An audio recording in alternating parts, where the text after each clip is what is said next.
Boa noite a todos, graça e paz, felizes com Jesus, glória a Deus, que bom que você está na casa de Deus, que bom que você está aqui. E queridos, eu gostaria de compartilhar uma palavra com você, e às vezes sempre é bom a gente dizer o porquê que você faz determinadas coisas, né? Por que pensamos assim, por que servimos a Cristo, por que caminhamos com Jesus, quem é Jesus?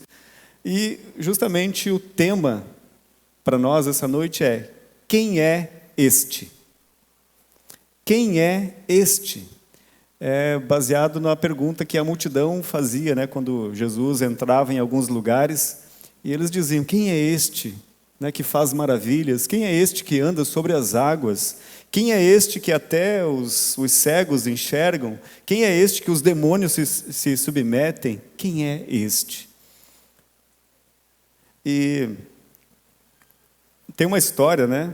Tem uma história que dizem que uma família tinha por tradição, acho que eu já contei isso também aqui, é bem antiga, mas é bom falar de novo, né? Acho que uma família tinha por tradição eles cortarem, né, um pernil e assar em duas partes, era a tradição da família. Assavam uma parte, depois assava outra parte, juntava tudo e a família se deliciava, né, com aquele banquete. E isso foi de geração em geração, e um dia alguém fez a bela pergunta: mãe, por que a gente faz assim? E aí a mãe disse: porque a gente sempre fez assim. É a nossa tradição, a gente sempre faz isso. Mas por que? Tem que ter um motivo para se fazer isso, né? Ela disse: não, é porque a gente sempre fez isso, e eu sempre fiz isso. A avó fazia, a bisa fazia, a tataravó fazia, assim, sempre fizemos assim. Mas ela ficou intrigada, assim, então pergunte para a avó.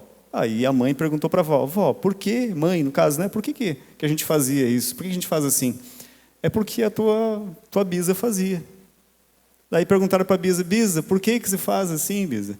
Essa é porque o nosso forno era muito pequeno. Nosso forno era muito pequeno, não tinha como a gente colocar o pernil inteiro. A gente cortava em duas partes e assava primeiro uma, depois outra, só por causa disso. Bobeirinha, né? Mas, queridos, isso acontece, né, na nossa vida. Às vezes a gente faz algumas coisas e fazemos por costume. Ah, é costume fazer. Mas e por que se faz, né? E eu achei interessante, esses dias, a pessoa com tempo é a coisa mais linda, né? Esses dias eu me dei o luxo de ler novamente, né, o nosso... Esse aqui a gente entrega, né, normalmente para os nossos visitantes, né, a gente acaba dando esse brindezinho aqui. E aqui tem algumas recomendações da Igreja Resgate. Por que a igreja é, o que a igreja pensa, o que nós entendemos, né, da parte de Deus, qual é a nossa missão, nossa visão. E aí tem um trechinho que eu usei aqui como introdução para a mensagem de hoje. Então diz assim, ó: a Igreja Resgate está baseada na vida de Jesus Cristo e tem por visão salvar vidas e formar líderes, trabalhando sob total dependência de Deus. Temos como única regra de fé e prática a Bíblia Sagrada. Anelamos viver no dia a dia a plenitude da vida cristã e levar todos a usufruir de um relacionamento com Deus. Coisa linda, né? Maravilhoso, glória a Deus. Mas e aí você vai folhear esse livrinho aqui, e você vê, a gente, né, você vê aqui nos avisos, né, o grupo familiar de integração, grupo familiar, né, de casais, de jovens, de juniores, encontro de homens, encontro de mulheres, café prosperity, meu Deus, quanta coisa. Por que vocês fazem assim? 5 ministérios, aprendemos, né, recentemente, na nossa lição de integração, o que é os 5 ministérios, por que vocês caminham assim? E às vezes parece um pouco pretensioso da nossa parte, né? Por que vocês são assim, vocês são diferentes? Não existe nada de novo, né, debaixo do sol, né? A gente faz aquilo que os apóstolos antigamente faziam. Daí entra a historinha, né, por que nós fazemos isso? Fazemos isso porque os apóstolos faziam. Fazemos isso porque, como nós dissemos aqui, a nossa vida, a minha vida e a tua vida, ela é baseada na vida de Cristo Jesus. Tremendo isso, né? A minha vida, a tua vida, não estamos nem dizendo da igreja, porque nós somos a igreja. Então a minha vida e a tua vida é baseada na vida dele, na vida de Jesus Cristo de Nazaré. Tremendo, né? A minha vida e a tua vida, daí como diz o Sérgio, né, essa é para aplaudir de pé, é para pular da cadeira, a nossa vida como cristão, como crente, como seres nessa terra, é viver baseado na vida dele, de Jesus Cristo de Nazaré, nosso Salvador e Senhor. Aleluia! Glória a Deus! Glória a Deus! Aleluia! Ok, então eu quero ler aqui o versículo tema para esta mensagem. Então, quem é este? Essa é a pergunta que as multidões faziam, né? Mateus 21, 10 diz assim: E quando Jesus entrou em Jerusalém, toda a cidade se alvoroçou e perguntavam: quem é este? Quem é este homem? E aí você vai ler os evangelhos e você vê tudo o que Jesus fez. Então, a ideia aqui da mensagem para nós, nesta noite, é trazer ao nosso entendimento um conceito. Por que nós caminhamos com Jesus, né? Quem é Jesus? Quem é este? Talvez quando a gente faz uma pergunta e você diz, Jesus é o Filho de Deus, né? Jesus é em quem eu acredito. Ok, é isso mesmo. Então, não vamos poder aqui relatar todas as coisas de quem é Jesus, porque existem vários aspectos, mas eu queria trazer alguns aqui, ok? Então, o primeiro ponto é a pré-existência de Cristo e seu nascimento sobrenatural. Jesus, ele já existia antes de nascer. Amém? Jesus já existia antes de nascer. Então, quando... eu não sei qual é o tipo de entendimento que, às vezes, você tem a respeito de Jesus. Existem pessoas que, por exemplo, elas só lembram de Jesus como o menino Jesus lá do Natal. É Natal, está se aproximando do Natal. Que o menino Jesus, que a luz do menino Jesus brilhe no teu coração, né? Mas, queridos, Jesus, ele teve uma vida na terra. Ele nasceu de Maria, de uma virgem. Ele teve um ministério, né? Ele viveu como homem, ele cresceu, ele foi criança, foi adolescente, ele foi jovem, ele se formou, né, um homem, e ele viveu nessa terra, num ministério, né, poderoso, tremendo, morreu a morte de cruz, ele foi sepultado, mas no terceiro dia ele ressuscitou. A Bíblia diz que ele andou sobre a terra cerca de 40 dias, aparecendo e conversando com os discípulos num corpo glorificado. E a Bíblia diz que os discípulos viram ele, ascendendo aos céus. Isso é uma história breve de quem é Jesus. Então Jesus, ele veio como menino, mas ele não é um menino. E ele também não é um Deus morto, né, pendurado, né, numa parede, numa estátua, né, feita de madeira, de barro, de pedra, ou um desenho do melhor, né, artista do passado. Não, ele não está morto. Ele não é um Deus morto. Ele é um Deus vivo. Amém? Vivo. Jesus Cristo. Quem é este? É o meu Deus, é o meu Salvador, é o meu Jesus, vivo, ressurreto, poderoso, assentado à direita de Deus Pai. Aleluia, aleluia, aleluia. Meu Deus, é o meu Deus. Jesus é o nosso Senhor, é o nosso Deus vivo. Por isso que você tem vida. É por isso que você é vibrante. É por isso que você tem vida sobrenatural, tem a vida de Deus. Porque o teu Salvador é vivo. Amém? Ele é vivo.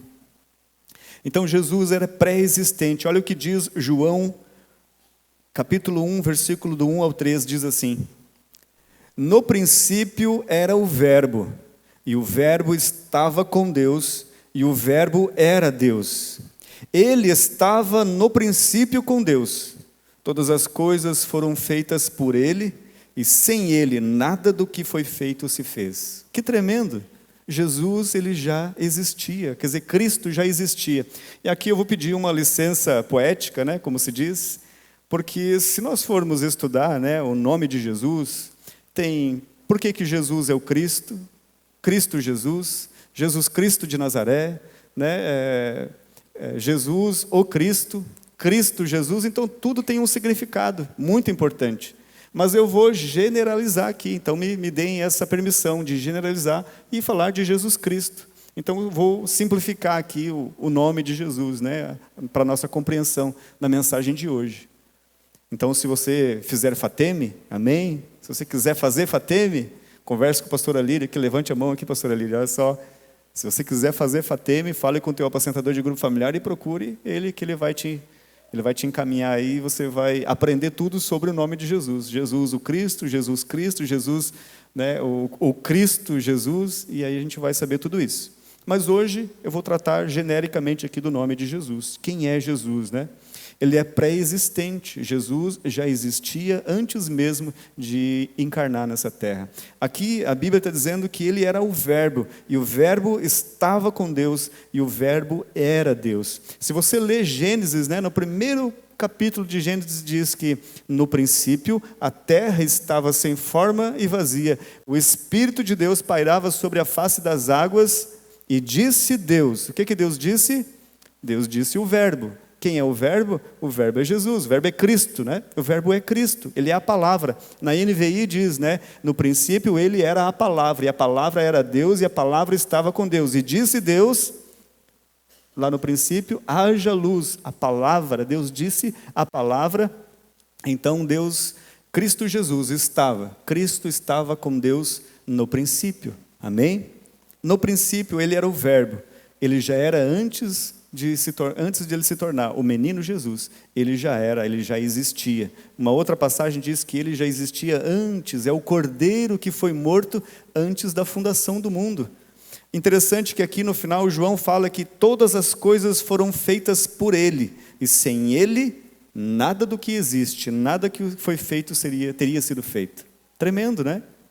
Está vendo como falar um pouquinho só de Jesus? Olha quanta coisa nós nos lembramos, né? Porque eu não estou aqui falando nenhuma novidade. Eu estou lembrando você. Por que nós cortamos o pernil em duas partes, né? Estou explicando por que nós seguimos o nome de Jesus. Por que a nossa regra de fé é a Bíblia Sagrada e nós seguimos o nome de Cristo Jesus. Amém? O nascimento de Jesus, né? Como eu coloquei aqui esse tópico, ele era pré-existente, né? Ou seja, a pré-existência de Cristo, ele já existia, e o seu nascimento sobrenatural. Jesus não nasceu de uma forma natural, foi um acontecimento, né? Então, na plenitude do tempo, a Bíblia diz que na plenitude do tempo, Jesus, o Pai, enviou o seu Filho, e o Filho encarnou. Você consegue imaginar Deus? A Bíblia diz que ele era Deus, né? Ele era o Verbo era Deus, ou seja, Jesus é Deus. Jesus é Deus. Eu sei que existem pessoas que falam diferente, mas a Bíblia está dizendo que ele é Deus. Jesus é Deus.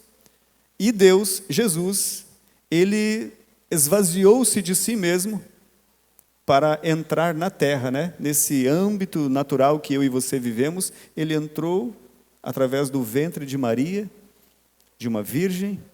Ele nasceu lá, né, com uma criancinha, um bebezinho, né? Tem um bebezinho aqui, eu esqueci o nome dele, Davi, né? É o Davi. Tem um bebezinho, né? Ele, todo lindinho, todo pequenininho. Você consegue imaginar isso? Jesus veio na fragilidade de uma criança. O Deus Todo-Poderoso que fez todas as coisas. Você consegue imaginar alguém criar tudo e aí ele entrar na criação numa forma... Ele não entrou como o Rei dos Reis. Ele não entrou, né, numa coisa gloriosa, dizendo, eu sou o Rei que criou tudo isso daqui. Não, ele entrou como uma criança. Aos cuidados, né, de um jovem casal inexperiente, Jesus, o Filho de Deus, encarnou, o Deus encarnado, encarnou numa criança. Mas não foi algo natural, foi sobrenatural. A Bíblia diz... Mateus 1,18, Mateus 1,18, o nascimento de Jesus Cristo foi assim. Maria, sua mãe, estava comprometida para casar com José, mas antes de se unirem, ela se achou grávida pelo Espírito Santo. Amém? Ela se achou grávida pelo Espírito Santo. O Espírito de Deus fecundou Jesus, né, no útero de Maria. Não teve uma relação sexual, não teve uma interferência do homem. Ele nasceu do Espírito, por isso ele ele não tinha pecado, né? Ele não nasceu de uma forma pecaminosa. Se você ler nos Salmos, né, Davi, ou quem escreveu aquele Salmo, ele diz, eu nasci de uma forma, né, eu nasci todo em pecado. Por quê? Porque todos nós que nascemos de homem e de mulher, nascemos da semente do pecado. Para que nós nos livremos dessa semente do pecado, nós temos que receber Cristo Jesus. Por quê? Porque Ele veio sem pecado. Amém? Mas, né, algo tremendo a respeito de Jesus. Continuando, diz o seguinte, Lucas 2, o 6 e o 7 diz assim: e aconteceu que, estando eles ali, chegou o tempo de ela ter a criança. Então Maria deu à luz o seu filho primogênito, enfaixou o menino e o deitou numa manjedoura, porque não havia lugar para eles na hospedaria. O Filho de Deus, o Deus encarnado, nasceu, e nasceu num lugar bem simples, né? Nasceu, não foi planejado, Jesus não foi planejado, né?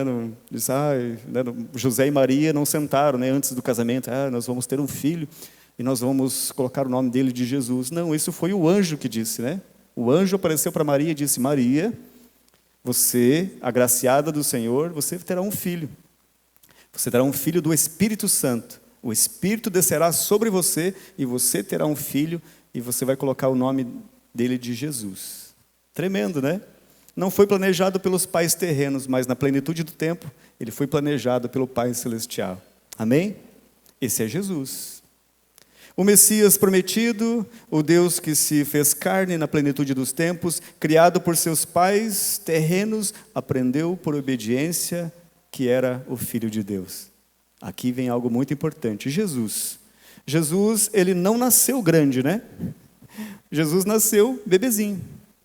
E ele não sabia, quando ele era bebezinho, que ele era o Filho de Deus. Ele era uma criança. Quem é que ensinou que Jesus era o Filho de Deus? Diz para mim quem? Ou pergunta quem? Quem? José e Maria, seus pais. Olha aí que tarefa maravilhosa para você, papai e mamãe. Você é que, a Bíblia diz, né, que em Cristo Jesus nós somos uma nova criação. Amém? Nós somos uma nova criação em Cristo Jesus. Aqui vale para os pais biológicos, vale para os pais espirituais, né, que você que convidou, né, você que levou uma pessoa a Cristo Jesus, ela é um bebezinho também. E ela precisa aprender que ela é filha de Deus. O teu filho natural, o teu bebezinho, a tua criança, o teu jovem, o teu adolescente, ele precisa aprender de você que ele é filho de Deus. Porque José e Maria tiveram que ensinar o menino Jesus que ele era o Filho de Deus. Você consegue imaginar as aulinhas de EBI, né, da Galileia? As aulinhas de EBI lá na Galileia, né, Jesus aprendendo a respeito da palavra, aprendendo a respeito da palavra, e os seus pais em casa dizendo: filho, você é especial. Tem os pais dizem, né, tem um pessoal aqui, que dá curso aí para os pais, né, que eles dizem que todo pai diz, né, filho, você é especial, filho, você é especial. E não tem nada de errado de dizer que o filho é especial, porque para você, o teu filho é o mais bonito, ele é o mais inteligente, né? Ele é o que vai ter o futuro mais brilhante e tem que ser assim mesmo. Mas esse cara, essa pessoa que ensina, ele diz o seguinte, que você tem que dizer para ele: olha, a vida é complicada, você precisa aprender. O que José e Maria ensinaram para Jesus foi isso: filho, você é especial, você é o Filho de Deus. Você não nasceu por acaso, você não nasceu de uma forma natural, você é o Filho de Deus, você é o Messias. Sabe, filho, aquilo que as Escrituras dizem, que Deus enviaria, né, o seu ungido, você é essa pessoa, você é um ungido de Deus. E ele teve que aprender a ser um ungido de Deus. É possível, né, que lá na adolescência ele tenha feito alguma traquinagem, alguma arte, e o pai e a mãe tiveram que corrigir ele. Então não é errado você corrigir o teu filho, porque você está formando ali um discípulo de Cristo. Você está formando no caráter dele a mente de Cristo. Amém? Então corrija mesmo, chame lá de ladinho. De repente está meio abusadinho, né? A criança já está adolescentezinho ali, às vezes está dando um pouquinho de problema, né? Você tem que chamar ele, não tem jeito. Vai ter que fazer como José e Maria. Vai ter que dar uma dura, dar um tranco. Né? Tem os pais que dizem, né, eu dei um choque de realidade no meu filho. E é isso aí. De vez em quando tem que dar um choque de realidade nele. Por quê? Porque ele precisa aprender que ele é filho de Deus. Ele precisa aprender que ele é uma ovelhinha de Jesus e que a vida aí fora, ela é implacável, né? E você precisa mostrar para o teu filho que ele tem que saber. Ele tem que saber lutar, ele tem que saber sobreviver, ele tem que saber fazer as coisas. Ele vai entrar no mercado de trabalho, ele vai entrar numa faculdade e você não vai estar lá para defender ele. Ele precisa saber se defender. Amém? Eu vou aqui correr, porque senão eu não vou conseguir terminar a mensagem hoje. O segundo ponto, então, é o ministério de Jesus, sua morte e ressurreição.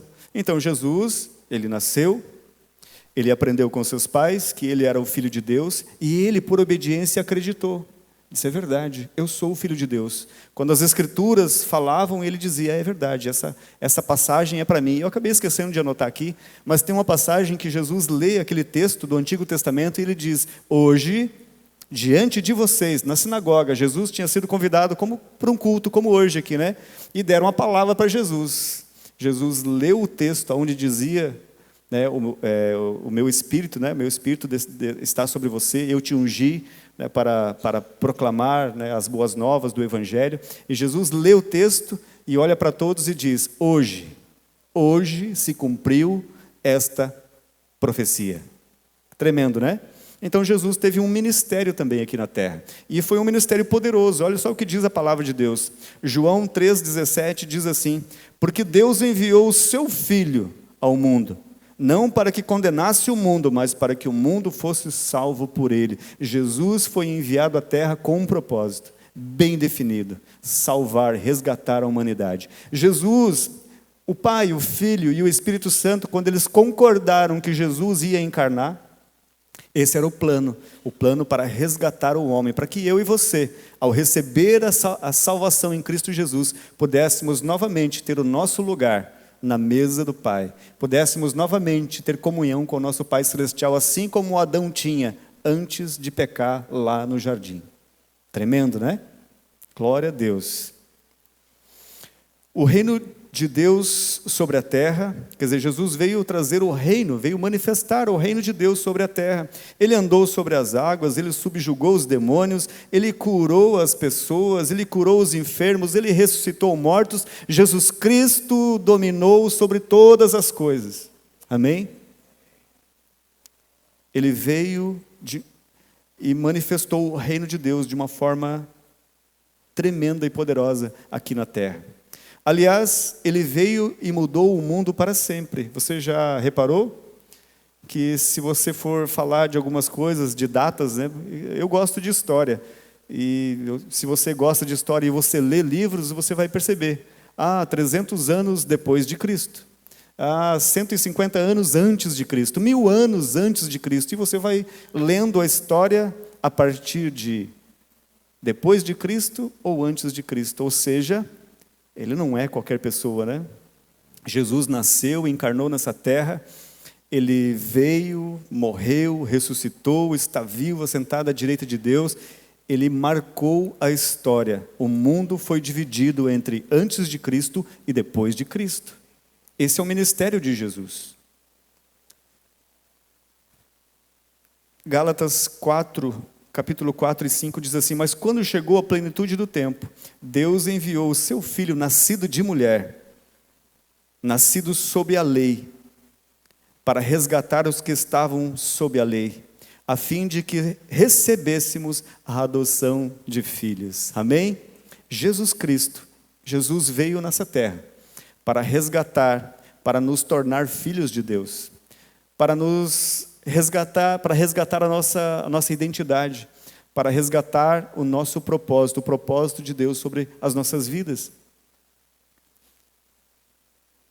Jesus Cristo, ele mudou o mundo. Em Jesus Cristo nós temos a nossa salvação, a nossa identidade e nós temos o nosso propósito. Amém? Então, em Cristo Jesus você tem salvação. Amém? Nós estávamos destinados ao pecado, destinados ao inferno, destinados a uma vida separados de Deus. Ele veio na terra, morreu a nossa morte, se fez pecado em nosso lugar e nos deu a vida dele, uma vida abundante. Ele nos deu salvação, hoje eu e você vamos para a glória. Se você partir agora, nesse instante, você vai para a glória com ele. Amém? Vai para a glória com o Pai, vai estar com ele. Porque ele te deu salvação, mas ele te deu uma identidade. Aquela criatura separada de Deus agora se tornou filho. Para que eu e você, ele veio para nos resgatar e para que nós nos tornássemos filhos de Deus. Então diga assim, eu sou em Cristo Jesus, filho de Deus. Você pode dizer mais uma vez: eu, em Cristo Jesus, sou filho de Deus. Aleluia! Glória a Deus. Glória a Deus. Mas aconteceu algo, né? Então, como eu disse, no final eu vou ler um versículo e você vai ver que faz todo sentido. Jesus, ele veio e ele realizou coisas extraordinárias na terra. Coisas extraordinárias. Mas ele foi preso, foi condenado, ele foi preso injustamente, condenado injustamente. Então, um dia prenderam Jesus. O que esse homem está fazendo, né? Está alvoroçando a cidade. E eles, por inveja, prenderam Jesus. Prenderam Jesus, né, sem um julgamento. Prenderam à noite. A própria lei judaica, né, ela tinha todo um ritual para você acusar uma pessoa, tinha que ter testemunhas. Eles forjaram testemunhas falsas. Eles prenderam Jesus à noite para que o povo não visse Jesus. Parece alguma coisa, né, semelhante com os dias de hoje.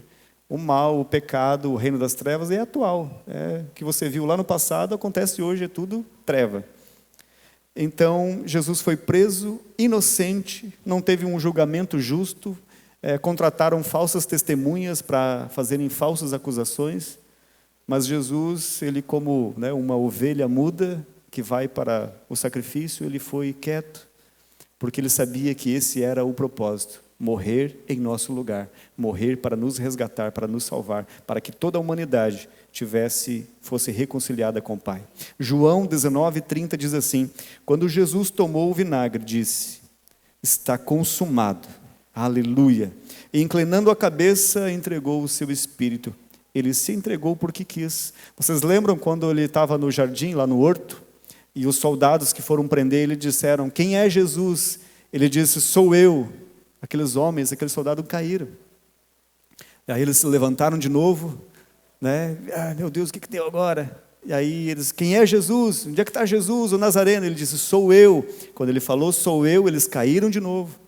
Então Jesus, ele poderia ter fugido, ele poderia ter aceitado as ideias de Satanás, as propostas do diabo, ele poderia ter sucumbido às suas vontades, às suas emoções, mas ele quis até o fim cumprir o propósito de resgatar a mim e a você. Ele se entregou no nosso lugar. Este é Jesus. Quem é este? Este é Jesus. A ressurreição. Lucas 24, os 5 e 6 diz assim: estando elas com muito medo e baixando os olhos para o chão, eles disseram: por que vocês estão procurando entre os mortos aquele que vive? Não está aqui, mas ressuscitou. Lembrem-se do que ele falou para vocês, estando ainda na Galileia.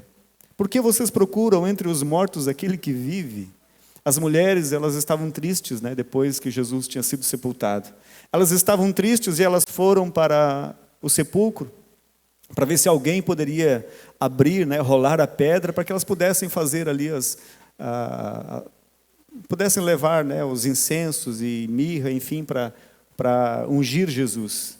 E aqui vou até abrir um parênteses, né, mas alguém já tinha feito isso, né? Lá na casa de Lázaro, Maria tinha, em vida, ela tinha ungido, né, os pés de Jesus, ela tinha derramado, ela tinha presenteado Jesus. Agora essas outras mulheres foram fora do tempo, né, não dava mais tempo para fazer nada, mas elas queriam, né, por amar Jesus, elas quiseram ir lá. Mas quando chegou lá, elas precisavam que alguém ainda abrisse, né, que tivesse alguém forte o suficiente para abrir o túmulo. Mas quando elas chegaram lá, os anjos de Deus, que já tinham aberto o túmulo para Jesus sair, eles falaram: o que vocês estão fazendo aqui? Por que vocês estão procurando entre os mortos aquele que vive? Ele está vivo, como ele falou para vocês.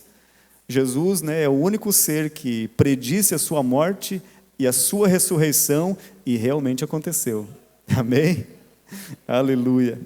Queridos, eu vou adiante. Terceiro ponto, então, diz: sua ascensão aos céus e o seu legado. Marcos 16, 15 a 18 diz assim: e disse-lhes: Vão por todo o mundo e preguem o evangelho a toda criatura. Quem crer e for batizado será salvo, quem, porém, não crer será condenado. Estes sinais acompanharão aqueles que creem em meu nome. Expulsarão demônios, falarão novas línguas, pegarão em serpentes, e se beberem alguma coisa mortífera, não lhes fará mal. Se impuserem as mãos sobre enfermos, eles ficarão curados. Marcos 16, 19 e 20 diz assim: de fato, o Senhor Jesus, depois de ter falado, foi recebido no céu e assentou-se à direita de Deus. E eles foram e pregaram por toda parte, cooperando com eles o Senhor e confirmando a palavra por meio de sinais que se seguiram. Então aqui está dizendo o seguinte, que Jesus, ele foi assunto aos céus. Jesus ressuscita no terceiro dia, e daí Jesus aparece para os seus discípulos. Ele apareceu no caminho de Emaús, para 2 dos seus discípulos, conversou com eles, depois apareceu no cenáculo, onde eles estavam reunidos, a portas fechadas. Jesus atravessou a porta, a parede, sem que as portas estivessem sido abertas. Jesus esteve na praia com eles, e eles foram pescar, e Jesus já estava com o peixe pronto esperando eles, e Jesus se alimentou com eles ali na praia. E aí, no final de 40 dias, cerca de 40 dias, Jesus caminhou pela terra.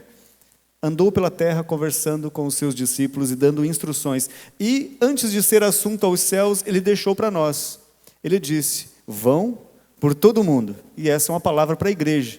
Se eu e você estamos aqui hoje, é porque essa palavra que Jesus disse, falou para os seus discípulos, chegou até nós. Amém? E é uma incumbência minha e tua como cristão, levar o evangelho a toda criatura. Ele disse: vão por todo mundo e pregue o evangelho a toda criatura. Quem crer e for batizado será salvo. A nossa incumbência é pregar o evangelho. Amém? E aí o ouvinte decide se ele quer Jesus, mas eu e você temos que levar. Como, Como ouvirão se não tiver quem pregue? Como crerão se não tiver quem fale? Então eu e você fomos chamados por Jesus, assim como ele falou para os discípulos: vão por todo mundo e pregue o evangelho. E aqui diz, de fato, o Senhor Jesus, depois de lhes ter falado, foi recebido. Em outra tradução diz que ele foi elevado, que ele foi assunto aos céus e sentou-se à direita de Deus. Amém? Jesus Cristo poderoso. Ele não está morto, pregado numa cruz.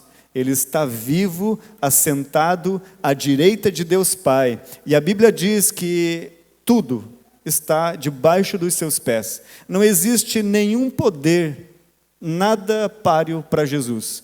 A Bíblia diz que ele deu esse poder, ele compartilhou desse poder comigo e com você, com a igreja. Ele deu autoridade à igreja. Esse é o legado de Cristo Jesus. Ele morreu, ele ressuscitou, ele nos deu a sua vida, uma vida abundante. Ele foi para o céu, está assunto aos céus, e ele deixou uma incumbência para eu e você. No nome dele, subjugar o reino das trevas, no nome dele, levar as pessoas a Cristo Jesus, no nome dele, expulsar demônios, curar enfermos, no nome dele. E para encerrar, diz o seguinte: Jesus venceu a morte, as correntes do inferno não puderam segurá-lo. Amém? Você pode dar um brado? As correntes do inferno, da morte, não puderam prender Jesus. Jesus triunfou sobre a morte. Ele é o Senhor soberano nos céus e na terra, e Ele nos deu uma incumbência. Mas sabe de uma coisa? Ainda não acabou. Amém? Isso não é o fim. Sabe por quê? Porque Ele voltará. Aleluia! Ele voltará, é uma promessa. Jesus, quem é este? Jesus, o meu Salvador. Ele voltará.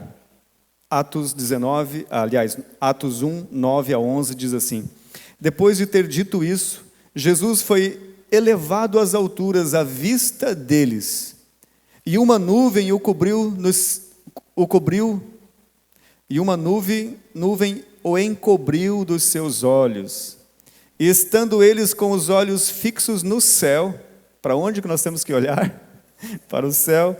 Tendo eles os olhos fixos no céu, Eis que 2 homens vestidos de branco se puseram ao lado deles e lhes disseram: homens da Galileia, por que vocês estão olhando para as alturas? Esse Jesus que foi levado do meio de vocês para o céu, virá de novo como vocês viram subir. Esse Jesus que foi assunto aos céus, que os discípulos viram subir num redemoinho, numa nuvem, esse Jesus, ele em breve voltará para nos buscar. Ele voltará para buscar a igreja do Senhor Jesus. Ele voltará para buscar os seus escolhidos, que somos eu e você que recebemos a palavra de Cristo Jesus e dissemos: sim, Jesus, obrigado, eu te recebo, eu recebo o teu perdão, eu recebo a tua vida, eu creio que tu és o Filho de Deus que veio em carne, eu creio que você morreu no meu lugar, eu creio que o Senhor ressuscitou, eu creio que o Senhor voltará para buscar a igreja. Amém? Esse é Jesus. Quem é esse? Esse é Jesus. Eu quero concluir dizendo o seguinte: quando nos deparamos para relatar os feitos de Jesus, quando Jesus andou sobre a terra, chegamos à mesma conclusão que o apóstolo João. E sabe o que é que João disse? Depois de ele estar explicando acerca de Jesus, ele disse assim, João 21, 25. Há, porém, ainda muitas outras coisas que Jesus fez. Aleluia. Amém? Olha quanta coisa a gente falou aqui. Mas João disse, há, porém ainda muitas outras coisas que Jesus fez. Se todas elas fossem relatadas uma por uma, penso que nem no mundo inteiro caberiam os livros que seriam escritos. Esse é Jesus, o meu e o teu Salvador. Amém? Aleluia!